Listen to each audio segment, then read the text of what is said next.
¿Seguimos con otra de IA? Vale, es el tema, está en todo lo suyo. Sin embargo, hay unas cuantas reflexiones en torno a él que no tienen cabida en casi ninguno de los sitios en donde suelo poder escribir lo que me interesa, pero que también me interesa mucho y que quería compartir con vosotros.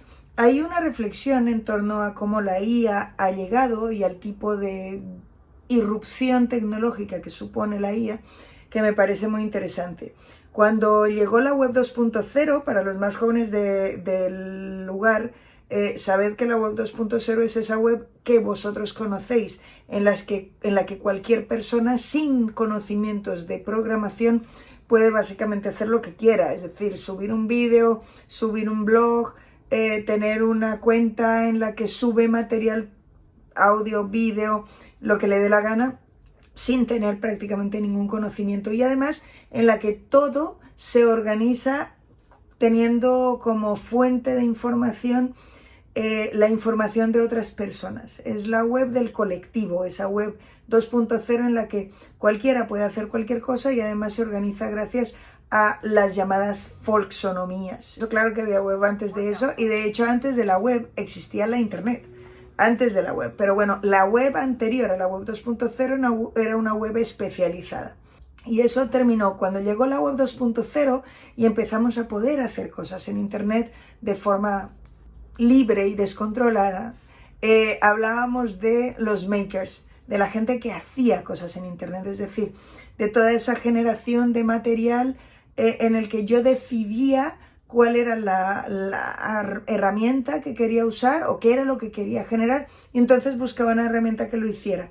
Además teníamos la enorme suerte de que había una herramienta casi para cualquier cosa, y además todas eran variadísimas y de muchos tipos. Después de esa explosión de la web 2.0 del año 2005 y posteriores, sobre finales a mediados de la segunda década del siglo XXI, por el año 2015 y demás, empezó a concentrarse otra vez todo ese poderío de herramientas que podían hacer cosas y a concentrarse en polos muy claros y en monopolios muy claros.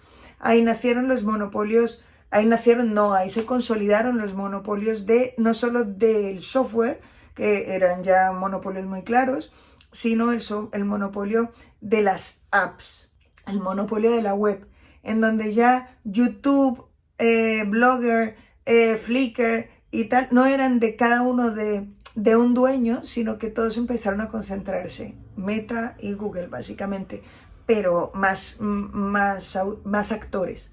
Cuando llega la IA, y perdonad el repaso inexacto seguro de la parte histórica, pero cuando llega la IA nos da la impresión de que si con la web 2.0 y con el monopolio perdimos un poco esa capacidad maker, con la IA generativa parece que perdíamos la capacidad humana maker que teníamos intrínseca. La cosa es que la IAG que conocemos es solo la punta del iceberg de lo que es la IAG. De hecho, ahora mismo todos estamos volcados en saber lo que hacen los lenguajes largos o los modelos de lenguaje largo o grandes lenguajes de modelo, los LLM, y seguramente ese seguro que no es la única vía de evolución de la IA, ni mucho menos la más interesante.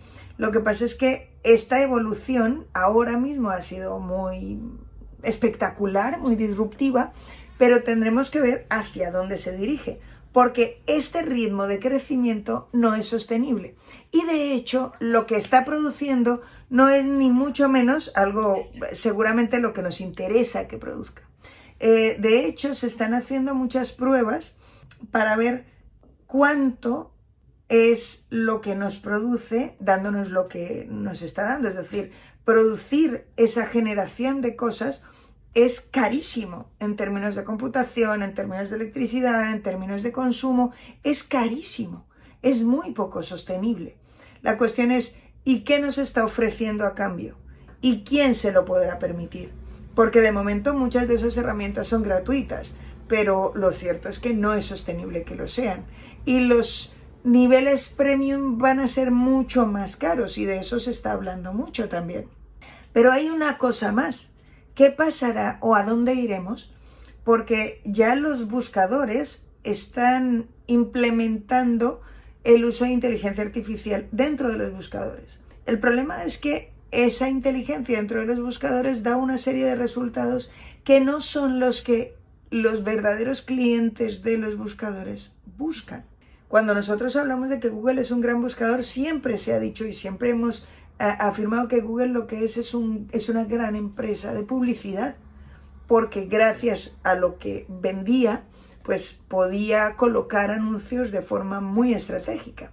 El problema es que si eso no está debidamente controlado para que sea al gusto del consumidor, ¿vale? Quien consume realmente el producto, entonces puede ser problemático porque puede ser que no les guste.